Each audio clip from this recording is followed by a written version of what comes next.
Chemical hair டைக்கு bye சொல்லிட்டு natural hair டைக்கு ஹை சொல்லுங்க. அமோனியா சல்ஃபேட் பிபிடி இல்லாமல் தயாரிக்கப்பட்ட ஜிகே நேச்சுரல்ஸோட நேச்சுரல் பிளாக் ஹேர் டை. இந்த பேச்சுவார்த்தைக்கு போறதுக்கு முன்னாடி அண்ணன் ட்ரம்ப் என்ன சொல்லியிருந்தாரு? சண்டையை நிறுத்தியே ஆகணும், இல்லைன்னா உதார விட்டாரா இல்லையா? சீஸ்பயர் நீங்க சண்டையை நிறுத்தியே ஆகணும் அப்படின்லாம் சொன்னீங்க. பேச்சுவார்த்தை நடக்கும்போது அவர் என்ன சொன்னாரு? ட்ரம்ப் பாருங்க, நான் சில கேள்விகளோட போறேன், அதுக்கு எனக்கு ஆன்சர் வேணும், அது கிடைக்கல அப்படின்னா பேச்சுவார்த்தையில நான் வெளில வந்துடுவேன், அதுக்கப்புறம் பயங்கரமான தடைகள்லாம் நான் போடுவேன். இது ட்ரம்ப் சொன்னதுதான். நேட்டோவுடன் ட்ரம்ப்பே சொல்றாரு சேரக்கூடாது அப்படின்னு புதின் இதுவரைக்கும் ஜெலன்ஸ்கிட்ட இது வரைக்கும் புதின் சொல்லியிருந்தாரு, அதை இப்ப ட்ரம்ப் சொல்றாரு. இதுக்காடா ஒரு பேச்சுவார்த்தை இவ்வளவு உதாரணம்லாம் விட்டு போனீங்க அப்படின்னு உங்களுக்கே தோணுது இல்லை?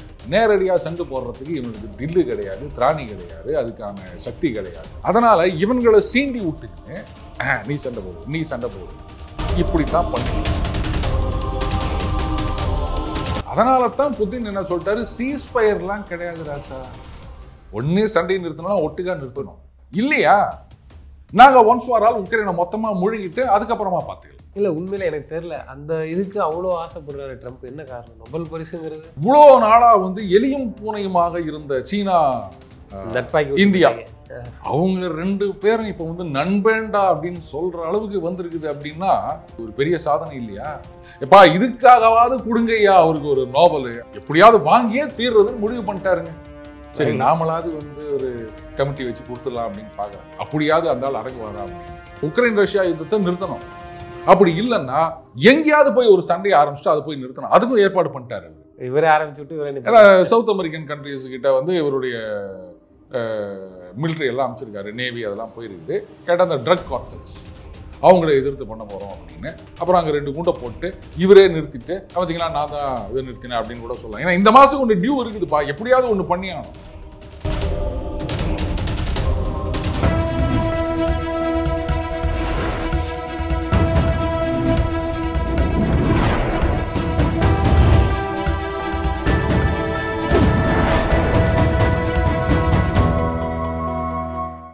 சேனல் 5 தமிழ் நேயர்களுக்கு வணக்கம். இன்றைய நேர்காணலில் நம்மோடு பேச இருப்பது டெய்லி பஞ்ச் அருண் அவர்கள். சார் வணக்கம். சார் வணக்கம் ரூபன். சார், ரஷ்ய அதிபர் புதின் அமெரிக்கா சென்று ட்ரம்ப் அவர்களை சந்திச்சது, உக்ரைன் போரை நிப்பாட்டணும், மாறி மாறி ஒரு பேச்சுவார்த்தை. ஜெலன்ஸ்கி அவர்களை ட்ரம்ப் சந்திக்கிறாரு. இதெல்லாம் இந்த போக்கை எப்படி பார்க்குறது சார்? சரி, அந்த பேச்சுவார்த்தைக்கு போகிறதுக்கு முன்னாடி அண்ணன் ட்ரம்ப் என்ன சொல்லியிருந்தாரு? சண்டையை நிறுத்தியே ஆகணும், இல்லைன்னா உதார விட்டாரா இல்லையா?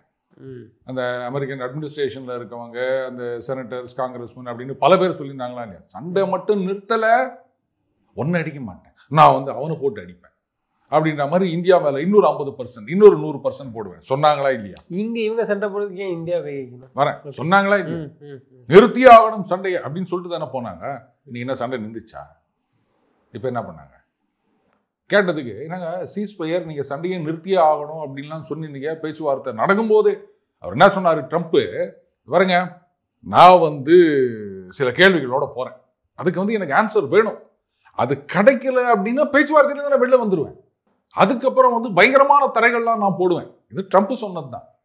இப்ப கேட்குறாங்க, என்னங்க நீங்க ஏதோ தடைகள்லாம் போடுவோம் அப்படி இப்படின்னு சொன்னீங்க, சண்டையை வேற நிறுத்தணும்னு சொன்னீங்கன்னா அதுக்கு அவர் சொல்றாரு, இது பாருங்க இந்த 6 மாசத்துல நான் 6 சண்டையை நிறுத்திருக்கேன். ஓபிஎஸ் சிபிஎஸ் சண்டை அதுல வராது, 6 சண்டையை நிறுத்திருக்கேன், 6த்துலயுமே சீஸ்பயர் கிடையாது. நோபல் பரிசுக்கான வேலையா கூட இருக்கலாம்ல, விடுங்க. ஸோ அந்த 6 சண்டையிலையும் சீஸ்பயர் கிடையாது, மொத்தமா நிறுத்திட்டேன்னாரு. கூடவே இன்னொன்னு சொல்றாரு, சீஸ்பயர், அதாவது சீஸ்பயர் அப்படின்றது டெம்பரரி ரூபன், தற்காலிகமாக. ஆமா, பேச்சுவார்த்தை நடக்குது இல்ல இது மாதிரி ஏதோ சம்திங், இந்த மாதிரி காரணங்களுக்காக அதுதான் சீஸ்பயர் அப்படின்றது, நிறுத்து அந்த நேரத்துக்கு. என்ன சொல்றாரு? சீஸ்பயர் அப்படின்றது அதுல ரெண்டு சண்டை போடுறது 2 பேர் இல்லையா, அதுல ஒரு பார்ட்டிக்கு அன்ஈவன் அட்வான்டேஜ், ஸ்ட்ராட்டஜிக் அட்வான்டேஜ் வரும், அதனால அது ஒத்துக்க முடியாது, ஒட்டுமொத்த சண்டை நிறுத்தம் அப்படின்றாரு. இதைத்தானையா புதின் ஆரம்பத்துலேருந்து சொல்லின்னு வர்றாரு. இவங்க என்ன பண்ணாங்க? சீஸ்பயர் வேணும், 30 நாள் வேணும், 90 நாள் வேணும் அப்படின்லாம் கேட்டுருந்தாங்க. இப்போ அவர் என்ன சொன்னார்? இது வேறு சண்டையை நிறுத்தணுமா, ஒட்டுக்கா நிறுத்திக்கும், அதாவது 30 நாள் கேப் கொடுக்கறது, தெளி வச்சு அடிக்கிறதா?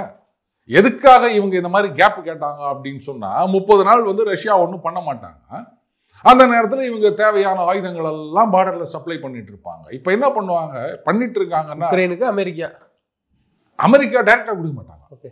இது அது என்ன படம், அது கோபுரவாசல் படம் பார்த்தீங்களா? கார்த்திக் வந்து லவ் லெட்டர் எழுதி அதை நாசர் அண்ட் கோ கிட்ட கொடுப்பாரு, அவங்க நாயுடு கிட்ட கொடுப்பாங்க, நாயுடு கொண்டு போயிட்டு பானுபிரியா கிட்ட கொடுப்பாங்க, அவங்க பதில் எழுதி நாயுடு கிட்ட கொடுப்பாங்க, நாயுடு நாசர் கிட்ட கொடுப்பாரு, நாசர் வந்து கார்த்திக் கிட்ட கொடுப்பாரு, இவர் நேரா கொண்டு போய் கொடுக்குறாரு. அந்த மாதிரி இவர் சொல்லிட்டாரு, நீங்க உக்ரைனுக்கு எவ்வளவுன்னா சப்ளை பண்ணுங்க, என்ன பண்ணோன்னா என்கிட்ட இருந்து வாங்கிக்கோங்க, யூரோப்பியன் யூனியன் என்கிட்ட இருந்து வாங்கு, காசு கொடு, வாங்கி நீ அதை உக்ரைனுக்கு கொடு அப்படின்னாரு. அந்த விலகணைகளும் அது மாதிரி தான் பண்றேன்னு வச்சுங்க. இப்ப ரஷ்யா என்ன பண்ணிட்டு இருக்காங்க, சரி அங்கேருந்து பார்டர்ல உக்ரைனுக்கு அந்த பக்கத்துல இருந்து வரணும், அவ்வளவுதானே, வர்ற இடத்துலயே நான் அடிக்கிறேன், எங்கெங்கெல்லாம் நீ ஸ்டோர் பண்ணி வச்சிருக்கியோ அதெல்லாம் அடிக்கிறேன், எங்கெங்கெல்லாம் நீ வந்து ப்ரொடக்ஷன் ஃபெசிலிட்டி இருக்கோ மிலிட்டரி ஹார்ட்வேர் அதெல்லாம் நான் போட்டு அடிக்கிறேன், இருந்தால் தானே நீ சண்டை போடுவேன். ஸோ அவங்க உள்ளூர்ல தயாரிக்கிறது அடி வாங்குது, ஏற்கனவே வந்தது ஆர் தயாரிச்சது ஸ்டோர் பண்ணி வச்சிருந்தது அதெல்லாம் அடி வாங்குது. இப்போ ஃப்ரெஷ்ஷா சப்ளை வரணும் அப்படின்னா ஏங்க இதெல்லாம் என்ன ஏரோப்ளைன்ல எத்தனை கொண்டு வந்து நிறுத்த முடியும்? ஸோ பார்டர் வழியா வருதுன்னா வர இடத்துலலாம் இவங்க போட்டு தாக்கி நிற்கிறாங்க. அப்போ அந்த 30 நாள் சீஸ் ஃபயர்னும் போது என்ன பண்ணுவாங்க, அவங்க தான் வந்து எதுவும் பண்ண மாட்டாங்கல்ல, அந்த 30 நாள்ல ஃபுல்லா எல்லாத்தையும் கொண்டு வந்து இறக்கி வச்சுப்பாங்க. இப்போ நான் ரெடி, மறுபடியும் சண்டை போடலாம், இன்னொரு 2 வருஷம் ஓடும். இல்லை இந்த நேட்டோவுடன் வந்து ட்ரம்ப்பே சொல்றாரு சேரக்கூடாது அப்படின்ட்டு, புதின் இதுவரைக்கு ஜெலன்ஸ்கிட்ட இது வரைக்கும் புதின் சொல்லியிருந்தாரு, அதை இப்போ ட்ரம்ப் சொல்றாரு. இதுக்காடா ஒரு பேச்சுவார்த்தை, இவ்வளவு உதாரணம் விட்டு போனீங்க அப்படின்னு உங்களுக்கே தோணுது இல்லை? அவர் என்ன சொன்னாரோ, புதின் என்ன சொன்னாரோ அதை அப்படியே ஒப்பிச்சுனுக்கிறாரு ட்ரம்ப். கொஞ்சம் கூட வித்தியாசமே இல்லை. என்ன சொன்னாரு, நிரந்தரமா நிறுத்தணும்னாரு, அண்ணனும் அதைத்தான் சொல்றாரு ட்ரம்ப். அதுக்கப்புறம் என்ன சொன்னாரு, நேட்டோவில் சேரக்கூடாதுன்னாரு, இவரும் அதைத்தான் சொல்றாரு, ஆமா நேட்டோவில் சேரக்கூடாது. நேட்டோங்கிறது அமெரிக்காவோட ஒரு அங்கம் தானே, அப்படி எடுத்துக்கலாமா? அதை அமெரிக்கா தான் இன்னைக்கு வந்து நேட்டோவில் லீடர் அப்படின்னு சொல்லலாம். அதுல வந்து நிறைய நாடுகள் இருக்கின்றன, டர்க்கி இருக்குது, அதுக்கப்புறம் யூரோப்பியன் யூனியன்ல இருக்கின்ற நாடுகள் நிறைய இருக்கின்றன. இந்த மாதிரி இதுதான் NATO alliance, north Atlantic treaty organisation அப்படின்றது 2ஆம் உலக போருக்கு பிறகு ஆரம்பிக்கப்பட்ட ஒரு அமைப்பு. அது சொல்லப்போனா இதுக்கு வந்து கவுண்டரா வார்சா பேக்ட் அப்படின்னு ஒன்று இருந்தது. அப்போ அந்த யுஎஸ்எஸ்ஆர் இருந்தது இல்லையா, சோவியத் ரஷ்யா, அவங்க என்ன பண்ணியிருந்தாங்க, அந்த கம்யூனிஸ்ட் நாடுகள் ஈஸ்டர்ன் யூரோப்பியன் கண்ட்ரிஸ்ன்னு சொல்லுவாங்க, அவங்களோட சேர்ந்து இவங்க நேட்டோ அப்படின்னா அவங்க வார்சா பேக்ட் அப்படின்னு அவங்களுக்குள்ள ஒரு ஒப்பந்தம். இப்போ கூட பார்த்தீங்கன்னா இந்த சோவியத் யூனியன்லேருந்து பிரிந்து வந்த நாடுகள் இருக்கு இல்லையா, அதை வச்சு ஒரு அமைப்பு வச்சிருக்காங்க பாதுகாப்புக்கு அப்படின்னு சொல்லிட்டு. ரஷ்யாவை பொறுத்த வரைக்கும் அவங்க என்ன சொல்றாங்க, இந்த பாரு இந்த நேட்டோ அப்படின்றது நீங்க அங்க இருங்க நாங்க இங்க இருக்கோம். எப்பவுமே 2 நாடுகளுக்கு நடுவில், அதுவும் ஒரு பெரிய நாடுகள் ஆறு சண்டை போடுற நாடுகள் ஆறு அந்த அளவுக்கு ஃப்ரெண்ட்லியா இல்லாத நாடுகள் அப்படின் போது அவங்களுக்கு நடுவில் ஒரு பஃபர் ஸ்டேட் இருக்கிறது அப்படின்றது தான் வந்து பெஸ்ட் ஆப்ஷன். இப்போ நீங்க என்ன பண்ணிடுறீங்க, நேரா ரஷ்யாவோட வாசப்படி வரைக்கும் கொண்டாந்து நேட்டோவை நிறுத்தி வச்சுக்கிட்டு, இவங்களுக்கு சிக்கல் எங்க தெரியுமா ரூபன், நேரடியாக சண்டை போடுறதுக்கு இவங்களுக்கு தில்லு கிடையாது, திராணி கிடையாது, அதுக்கான சக்தி கிடையாது, வெப்பன்ஸ் கிடையாது. உக்ரைன் இல்லை, நேட்டோவுக்கு. அதனால இவங்களை சீண்டி விட்டுக்கின்னு நீ சண்டை போடு நீ சண்டை போடு இப்படித்தான் பண்ணிட்டு இருக்காங்க. என்ன சொல்றாரு, சரி சண்டை போடணுமா, நேரா என் கூட சண்டை போடு, வா, எத்தனை பேர் ஒன்னா வாங்க, ரஷ்யா நேட்டோவில் எத்தனை பேர் இருக்கீங்க, யூரோப்பியன் யூனியன்ல எத்தனை பேர் இருக்கீங்க, ஒத்தையா வந்தாலும் சரி மொத்தமா வந்தாலும் சரி அத்தனை பேரையும் நான் அடிக்கிறேன், நீ வரையான்னு கேட்கிறேன். இவங்க வரமாட்டேங்கிறாங்க. உக்ரைன் உக்ரைன் உக்ரைன் எதுக்கு இதெல்லாம்? இன்னைக்கு சொல்றாங்களா, உக்ரைன் வந்து அணுகுண்டெல்லாம் திருப்பி குத்துச்சு பாருங்க, அதை வந்து திருப்பி கொடுக்கும்போது ரஷ்யா வந்து செக்யூரிட்டி கேரண்டி கொடுத்தாங்க, உங்க மேல நாங்க படையெடுக்க மாட்டோம்னு, இன்னைக்கு அதை மீறி விட்டார்கள் அப்படின்னு பேசி நிற்கிறாங்க. இதை கேட்கும்போது நியாயமா தான் தெரியுது. உக்ரைன்ல வந்து 1000க்கும் மேற்பட்ட அணுகுண்டுகள் இருந்தது. இதெல்லாம் யாருது? ஒன்றுபட்ட சோவியத் ரஷ்யாவுடையது. இன்னும் உக்ரைன் அவங்களா தயாரிச்சாங்களா? சொல்ல போனா இந்த உக்ரைன் வந்து அந்த சோவியத் ரிப்பப்ளிக்கா இருந்த காலத்துல இருந்து அந்த தொழில் வளர்ச்சியில வந்து நல்ல வேகமாக முன்னேறி இருந்த ஒரு ரிப்பப்ளிக்கா இருந்தது. காரணம் அந்த காலத்துல வந்து அதுக்கு சில அதுவும் சில பொலிட்டிக்கல் கன்சிடரேஷன் அப்படின்னு சொல்லலாம், உள்ளுக்குள்ள அவங்களுக்குள்ள இருந்த இது. அதனால ரெண்டாவது அங்க அந்த ரிசோர்சஸ் நிறைய இருக்கு, கோல் இருக்கு. ஒரு காலத்துல வந்து நிலக்கரி தானே உங்களுக்கு வந்து கரண்ட் உற்பத்திக்கு பெரிய ஒரு விஷயமா பார்க்கப்பட்டது. கோல் இருக்கு, மற்றபடி எனர்ஜி சப்ளை இருக்குது, இன்னும் நிறைய இருக்கு. அதனால அதை சுற்றி தொழில் வளம் வந்ததுன்னு வச்சுக்கோங்களேன். இன்றைக்கும் வந்து இந்த சோவியத் ரஷ்யா காலத்தில் கொடுக்கப்பட்ட இன்னைக்கு ரஷ்யான்னு சொல்லப்படுகின்ற அவங்களுடைய ஆயுதங்கள், ஃபைட்டர் ஜெட்டு அதெல்லாம் உக்ரைன் வச்சிருக்காங்க. சீண்டி விட்டுட்டு அவனோட வந்து சண்டையை மூட்டி விட்டுப்பட்டு நீங்கள் வந்து நாட்டோ நாட்டோ நாட்டோ அப்படின்னு சொன்னீங்கன்னா நியாயமா? இப்போ கியூபா வாசலில் கொண்டு போயிட்டு மிசைலை வைக்க போகிறோம் அப்படின்னா அமெரிக்கா எவ்வளோ கொதிச்சு எழுந்து போயிட்டு அதெல்லாம் பண்ணக்கூடாது அப்படி இப்படின்னாங்கல்ல. உங்கள் வீட்டு வாசலில் வச்சா மட்டும் தப்பு, எங்கள் வீட்டு வாசலில் வச்சா கரெக்டா? இது நியாயமா? அது ஏங்க பைத்தியக்காரத்தனமாக பேசுறீங்க. ரஷ்யா வந்து யூரோப்பையே மூழ்கிறோம் அப்படின்னு ரஷ்யா எம்மா பரிச்சு தெரியுமா? இதில் நேற்று ஒருத்தர் சொல்கிறார், என்னங்க இவர் வந்து கிரேட் பவர்னு சொல்கிறாரு ட்ரம்ப்பு ரஷ்யாவை பார்த்து. என்ன நினச்சிட்டு இருக்கிறீங்க? இந்த யூரோப்பியன் யூனியன் இவங்களுடைய கம்பைன்டு ஜிடிபி 20 ட்ரில்லியன். நீங்கள் யூகேவையும் சேர்த்தீங்கன்னா, ஏண்டா அவன் தான் சங்காந்தமே வானான்னு சொல்லிட்டு யூரோப்பியன் யூனியன் வெளில ஓடி போட்டான்ல பிரெக்சிட்னு, அப்புறம் ஏன் அவனை கொண்டு வந்து சேர்க்குறீங்க? இருந்தாலும் சேர்த்துக்கிறாங்க. அவங்களோட சேர்ந்தா அவங்க 24 பில்லியன். ரஷ்யா எங்கே இருக்குது தெரியுமா? அப்போ சண்டைக்கு போக வேண்டியது தானே? ஏன் வந்து பயந்து நிற்கிறீங்க? உக்ரைன் தானே சண்டை போடுது. தைரியமாக நீங்கள் வந்து உங்கள் நாட்டோ ட்ரூப்ஸ் அனுப்ப வேண்டியது தானே? சரி, நாட்டோ அனுப்பலை, அமெரிக்கா ஒத்துக்கல. நீங்கள் ஒவ்வொரு நாடும் எவ்வளோ ஃபைட்டர் ஜெட் வச்சுக்கிறீங்க, நேவி வச்சுருக்கீங்க, சப்மரீன் வச்சுருக்கீங்க, மிசைல்ஸ் வச்சுருக்கீங்க, அணுகுண்டே வச்சுக்கிறாங்க. பிரிட்டன் வச்சுக்கிறாங்க, ஃப்ரான்ஸ் வச்சுக்கிறாங்க. ஏன் நேராக போய் சண்டை போட வேண்டியது தானே? உக்ரைனில் கூட போய் சண்டை போடணும். இருந்த இடத்துலேருந்தே அவங்களால அணுகுண்டு 6 ஏவுகணைகள் அனுப்ப முடியும்ல, அனுப்ப வேண்டியது தானே? ஏன் அவனை விட்டு நீங்கள் வந்து சிக்கலை கொண்டாக்கிக்கிறீங்க? இல்லை, இவ்வளவும் புதினுக்கு தெரிய தானே செய்யும். நீங்கள் சொன்னீங்க அந்த என்ன கேப்னா அந்த கேப்பில் ஆயுதங்களை அனுப்பிட்டு அதுக்கப்புறம் வந்து திரும்ப இந்த கூத்தா நடக்கணும்னு சொல்கிற மாதிரி சொல்கிறீங்க. இந்த மாதிரி வேலையை ட்ரம்ப் பார்க்குறது புதினுக்கு தெரியாதா? அதனால தான் புதின் என்ன சொல்லிட்டாரு, சீஸ்ஃபயர்லாம் கிடையாது ராசா, ஒன்னே சண்டையை நிறுத்தணும், ஒட்டுக்கா நிறுத்தணும். ஓகே, இல்லைன்னா ஒன்ஸ் ஃபார் ஆல் சண்டை கிடையாது அப்படின்னு நிறுத்திடணும். இல்லையா, நாங்கள் ஒன்ஸ் ஃபார் ஆல் உக்ரைனை மொத்தமாக முழுகிட்டு அதுக்கப்புறமா பார்த்துக்கலாம். ரெண்டுத்துல ஏதாவது ஒன்று தான். இவனுங்க இந்த பேச்சுவார்த்தை இப்போ ஒரு கும்பலே போயிருக்குது. குறிப்பிட்ட இடத்த மட்டும்தான் இப்போ ரஷ்ய அதிபர் கேட்கிறாரு, அதை மட்டும் கொடுத்துட்டு ட்ரம்ப் வச்சு அவர் குறிப்பிட்ட இடம்லாம் இல்லை. பிரச்சனையே எங்க வந்தது, இவங்க நாட்டோல சேர போறேன்னு ஆரம்பிச்சாங்க. அவர் எவ்வளவு சொல்லி பார்த்தார், இந்த பாரு இதெல்லாம் வேலைக்கு ஆகாது, நீ நாட்டோல சேரக்கூடாது, இந்த பகுதியை மட்டும் இப்போ வச்சிருக்கிற பகுதியை விட்டு கொடுத்துடணும், நாட்டோல சேரக்கூடாது. இவங்க வந்து இல்ல சீக்கிரமா சேர போறோம்னு ஒன்னே தான் ஒரு சண்டைக்கு போனாங்க 2022ல. சண்டைக்கு போன பிறகு என்ன ஆயிப்போச்சு, இப்போ வந்து ஈஸ்டர்ன் யூரோப்பு அந்த பகுதியில் கிட்டத்தட்ட 20% மேல உக்ரைன் பகுதிகளை ரஷ்யா பிடிச்சி வச்சிருக்காங்க. இப்போ அவர் என்ன சொல்றாரு, புடிச்சதெல்லாம் திருப்பி கொடுக்க முடியாதுப்பா. எத்தனை சோல்ஜர்ஸ் இறந்து போயிருப்பாங்க, எத்தனை கோடிக்கணக்கில் செலவு பண்ணியிருக்காங்க. இல்லை, இந்த மக்களும் வந்து எதை விரும்புறாங்க, ரஷ்யா ஒருங்கிணைந்த ரஷ்யாவோட இருக்குன்னு நினைக்கிறாங்க. ஏங்க எல்லாம் ஒன்னா இருந்தவங்க தானங்க ஒரு காலத்துல. உக்ரைன் மாதிரி பேசுறீங்க நீங்க. அது ஓகே, இப்போ உக்ரைன் மக்கள் ஒரு நிலைப்பாடு எடுப்பாங்களா, எதுக்கு சண்டை வேணாம், இல்ல இவங்க எடுக்கிற முடிவு கரெக்டான முடிவு, ரஷ்யா எடுக்கிற முடிவு அப்படிங்கிற ஒரு இதுவும் சில இதுல. உக்ரைன் மக்களை பொறுத்த வரைக்கும் அவங்க ரஷ்யா எடுக்கிறது கரெக்டான முடிவு அப்படின்லாம் யாருமே சொல்ல மாட்டாங்க. வேற வழி, இந்த மாதிரி ஒரு காம்பனியை கொண்டு வந்து நீங்க பிரசிடென்டா உட்கார வச்சீங்கன்னா இப்படிதான் தோத்து போயிட்டு நிக்கணும். அதுக்கு என்ன பண்ண முடியும்? இப்போ வந்து இல்லைங்க நாங்கள் ஒத்துக்கலைங்க உக்ரைன் மக்கள் சொன்னால் உடனே ரஷ்யாலாம் வெளில போயிடுவாங்களே, எதுக்கு சண்டை போட்டீங்க? அவங்க தரப்பில் எத்தனை சோல்ஜர்ஸ் இறந்து போயிருக்காங்க, எவ்வளோ செலவு பண்ணியிருக்காங்க, இதெல்லாம் பண்ணிட்டு மறுபடியும் திரும்பி போகிறதுக்கு தான் அவங்க சண்டை போட்டாங்களே. என்னங்க பேசுறீங்க? சொக்கா கழியாத சண்டை எங்கேயாவது இருக்குதா? நீங்கள் தோத்து போயிட்டீங்க, அவ்வளோதான். இன்னைக்கு இஸ்ரேல் ஆரம்பிக்கும் போது எம்மா தூண்டு இருந்தது, இன்னைக்கு எவ்வளோ பெருசு இருக்குது. எப்படி ஆச்சு? இவங்க சண்டைக்கு போனாங்க, தோத்துட்டு விட்டாங்க. இப்போ அது போயிட்டு நாங்கள் சண்டையில் தோத்துட்டோம் ஆனால் திருப்பி கொடுன்னு கேட்க முடியுமா? இப்போ அதே மாதிரி தான் உக்ரைனோட நிலை இருக்குங்கிறீங்க. அப்படிதான். அதனால் மக்கள் என்ன வேணா சொல்லிட்டு போட்டோம், அது வேற விஷயம். இதில் பாருங்க, ஜெலன்ஸ்கி வந்து பேச்சுவார்த்தைக்கு வந்துக்கிறார் அமெரிக்காவுக்கு. அந்த நேரத்தில் ரஷ்யா குண்டு போடுறாங்க. அஜர்பைஜானோட ஏதோ ஆயில் ஸ்டோரேஜ் யூனிட் போறாங்க, அங்கே வந்து ஏதோ குண்டு போட்டுக்கிறாங்க. பாருங்க இப்படி வந்து எல்லாரையும் இது மாதிரி பண்ணுறாங்க அப்படின்னு சொல்லிட்டு இருக்காங்க. சரி, நீங்கள் கொண்டு போயிட்டு ரஷ்யாவுடைய ஆயில் ஸ்டோரேஜ் இடத்துலலாம் குண்டு போடலையா? இவ ஜெலன்ஸ்கி வந்து ட்ரம்போட பேச போறாரு, பேச்சுவார்த்தை நடத்த போறாரு அலாஸ்காவுக்கு அப்புறம். இந்த நேரத்தில் வந்து ரஷ்யா இது மாதிரி தாக்குதல் பண்றாங்களா அப்படின்னு விளக்குன மாதிரி கேட்கிறாரு ஜெலன்ஸ்கி.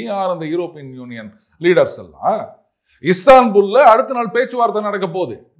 இந்த ரஷ்ய அதிகாரிகளுக்கும் உக்ரைன் அதிகாரிகளுக்கும் பேச போறாங்க டர்க்கியில. அதுக்கு முத நாள் ஆபரேஷன் ஸ்பைடர் வெப் அப்படின்னு சொல்லிட்டு உள்ளுக்குள்ளேயே ஆளை செட் பண்ணி ட்ரோன்ஸ் எல்லாம் கடத்திட்டு போயிட்டு எத்தனை இடத்துல தாக்குதல் நடத்தினார் ஜெலன்ஸ்கி. ஏன்னா நக்கலா வேற பண்ண பார்த்தீங்களா, உள்ளே வந்து அடிப்போம் பாருங்க, சொன்னாரா இல்லையா?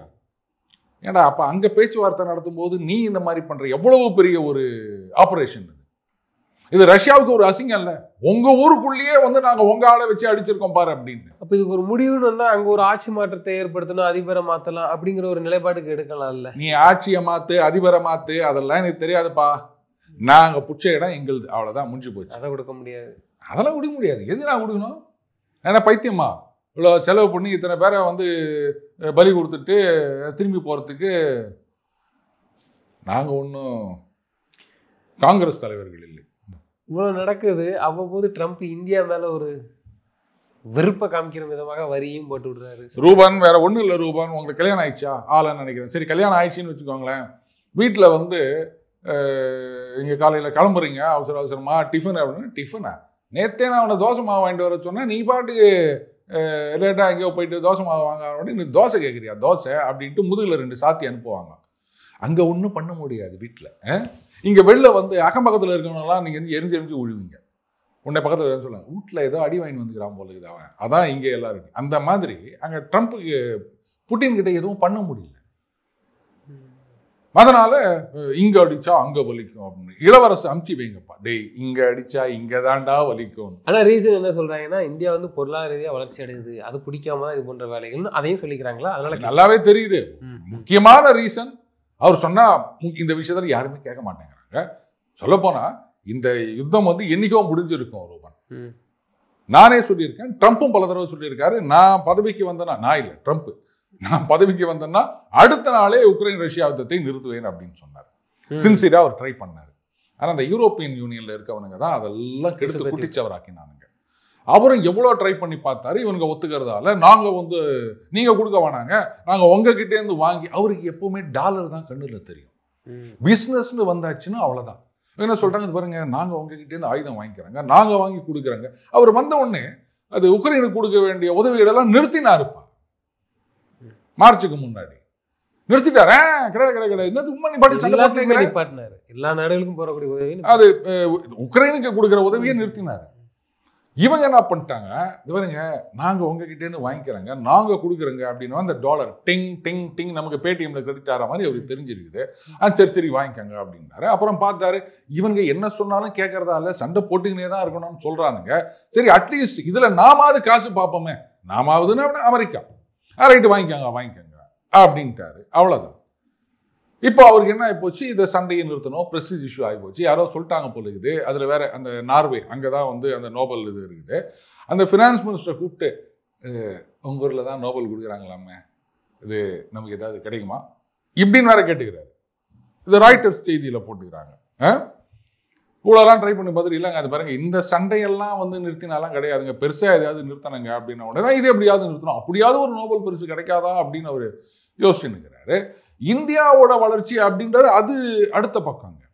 இப்போதைக்கு ஏதாவது அவர் பண்ணணும்.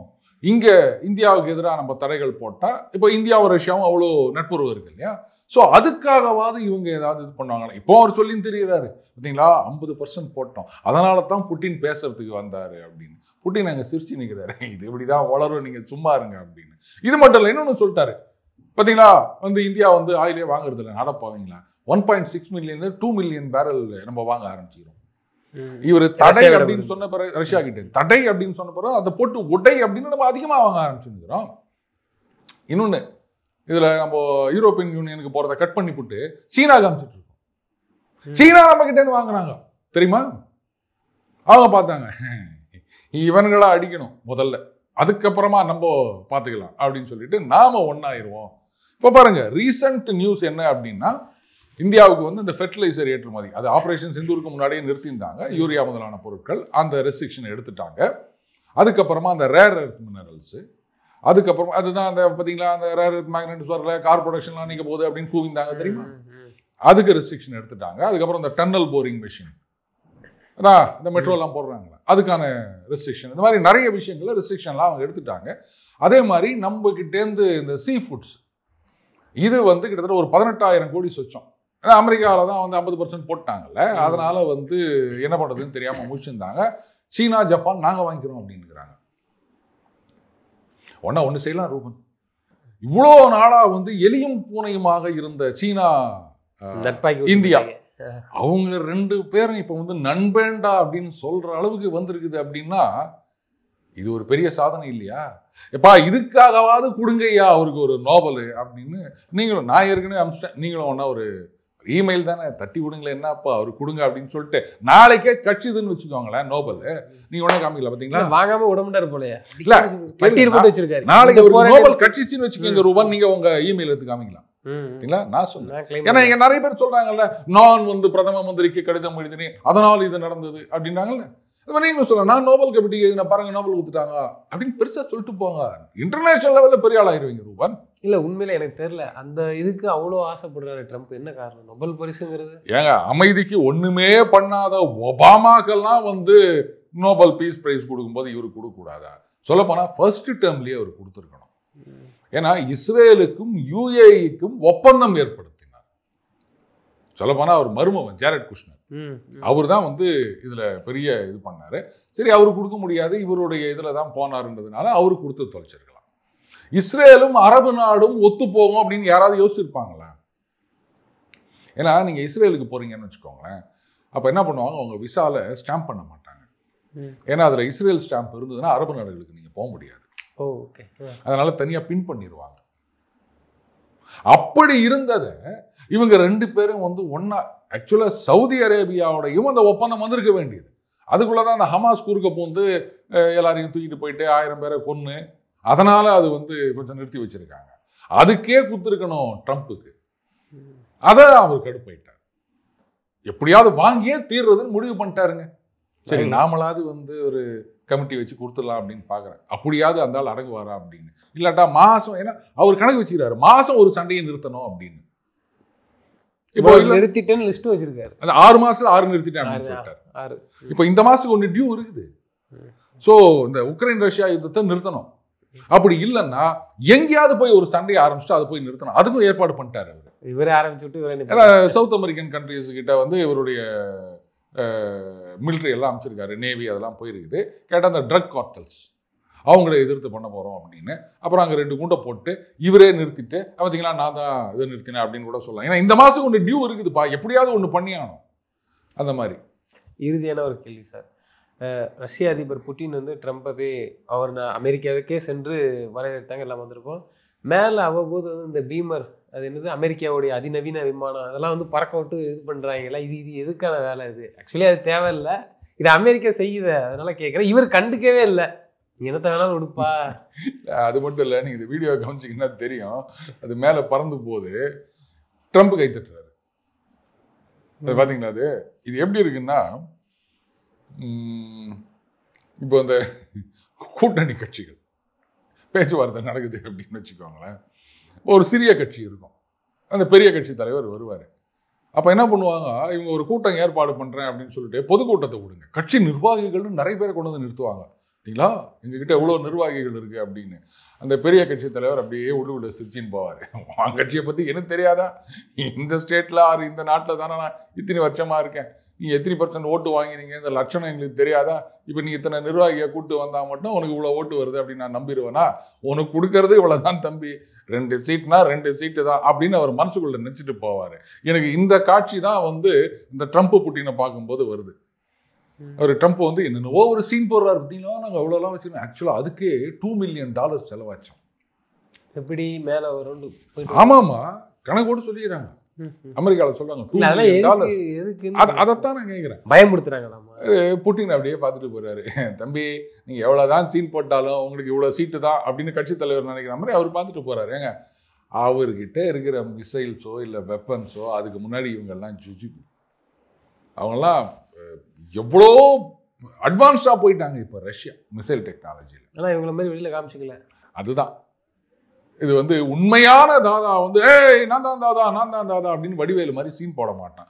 சீன் போட்டால் அது என்ன அப்படின்றது நமக்கே தெரியும். அவரு எங்கெங்கயோ சீன் போட்டுனுக்கிறாரு. அது எங்கே போடுறதுன்னு ஒரு விவசாயமா யார் முன்னாடி, இல்லை பிரிட்டன்லேருந்து வராங்க இல்லை ஃப்ரான்ஸ்லேருந்து வராங்கன்னா அவங்க முன்னாடி நீ சீன் போடு. அவங்க டேடி டேடின்னு உன் பின்னாடி வருவாங்க. நீ டேடின்னா அது இன்னும் ஒன்று சொல்லுவாங்கல்ல, என்னது if you are bad I am your dad அப்படின்வாங்க. நீ டேடின்னு சொல்லிட்டு போப்பானா அதுக்கு மேலே ஒரு படி உங்கள் தாத்தன் அப்படின்ட்டு புட்டின்னு சொல்லிட்டு போகிறாரு. அதனால தான் அவர் ஸ்டாண்டை அவர் மாற்றிக்கல. அவர் என்ன கண்டிஷன் சொன்னாலும் அதை ட்ரம்ப் தான் சொல்லி நிற்கிறாரு. ஆனால் இங்கே ஒரு கும்பல் உக்காந்தீங்கன்னு என்னமா பண்ணிட்டாரு அவர், என்னமா கலக்கிட்டாரு ட்ரம்ப், அப்படியே புட்டினை நடுங்க வச்சுட்டார். இங்கே நம்ம அரசியலில் சில பேர் சொல்லிக்கிறது இல்லையா, அதைத்தான் இப்போ வந்து இன்டர்நேஷனல் லெவலில் போய் நிற்குது. வேற ஒன்றும் இல்லை. நம்ம இந்திய அரசியலை ஃபாலோ பண்ணுறவங்களுக்கு இது ரொம்ப சந்தோஷமாக சிரிச்சுட்டே இருக்க வேண்டிய விஷயம் ரூபன். நிச்சயமா சார். தொடர்ந்து தங்களது கருத்துக்களை பயந்தமைக்கு நன்றி. நன்றி ரூபன்.